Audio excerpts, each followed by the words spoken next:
करो,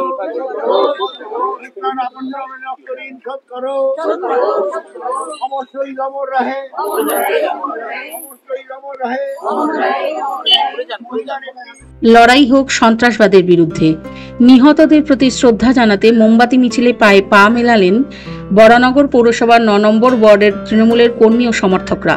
কাশ্মীরে জঙ্গি হামলায় নিহত পর্যটকদের স্মৃতির উদ্দেশ্যে শ্রদ্ধাঞ্জলি জানালেন পৌরপিতা রামকৃষ্ণ পাল। তাদের আত্মার শান্তি কামনায় শ্রদ্ধাঞ্জলি অর্পণ করা হয়। এক নিস্তব্ধ মোমবাতি আলোয় হাঁটলেন সকলেই। বার্তা একটাই, বন্ধ হোক সন্ত্রাসবাদ।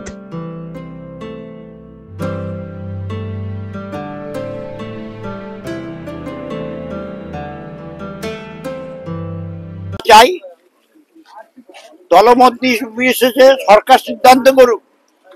যারা শান্ত জায়গাকে অশান্ত করার চেষ্টা করছে, কাশ্মীর হচ্ছে আমাদের ভূস্বর্গ, এখানে কিছু কুচক্রী ভিন্ন রাজনৈতিক দল পেছন থেকে পদ্মার আড়ালে এই ধরনের উগ্রবাদীগুলোকে লড়িয়ে দিয়ে পর্যটকদের নির্মমভাবে হত্যা করেছে।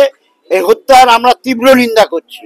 আমরা চাই না আর কখনো যেন এই ধরনের ঘটনা না ঘটে, আর তার জন্য সরকারকে পদক্ষেপ নিতে হবে, এটাই আমাদের বক্তব্য।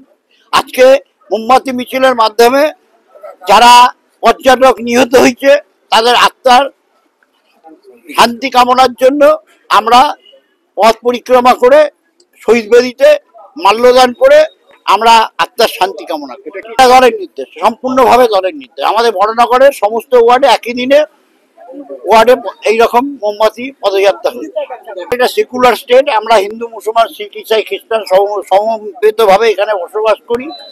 কিছু রাজনৈতিক চক্রান্তকারী কিছু দল যারা পেছন থেকে হোটেল রাজনীতির স্বার্থে এই ধরনের কার্যকলাপ করে যাচ্ছে, পশ্চিমবাংলা তথা ভারতবর্ষের মানুষ কিন্তু সেই মানে জঘন্য এই চক্রান্তের বিরুদ্ধে আগামী দিনে প্রতিবাদ করছে। কিন্তু পশ্চিমবাংলা হিন্দু মুসলমান শিখ খ্রিস্টান ইসাই সবাই একসাথে থাকে, এখানে বিভেদের কোনো জায়গা নেই। যারা বিভেদ করাতে যাবে তাদের আর কি বলবো, রাজনীতি ভাবে পর্যদুস্ত হবে। আগামী দৃষ্টান্তমূলক শাস্তি চাই। যেভাবে এই পর্যটকদের নির্মমভাবে হত্যা করেছে, আজকে চাই তাদেরও দৃষ্টান্তমূলক ভাবে আইডেন্টিফাই করে তাদের শাস্তি হোক। এর মধ্যে দিয়ে আমরা একটা কথা বলতে চাই, আমরা সেকুলার স্টেটে ভারত হচ্ছে সেকুলার, পশ্চিমবাংলা আরো সেকুলার স্টেট। আমাদের বাংলার মুখ্যমন্ত্রী সবসময় তিনি বার্তা দিয়েছেন, যাই যা হোক শান্তি বজায় রাখুন। আমরা ভারত সরকারের কাছে বলবো, আপনারা পদক্ষেপ গ্রহণ করুন। ভারতবর্ষের সব রাজ্য আপনাদের সাথে থাকবে এই মুহূর্তে।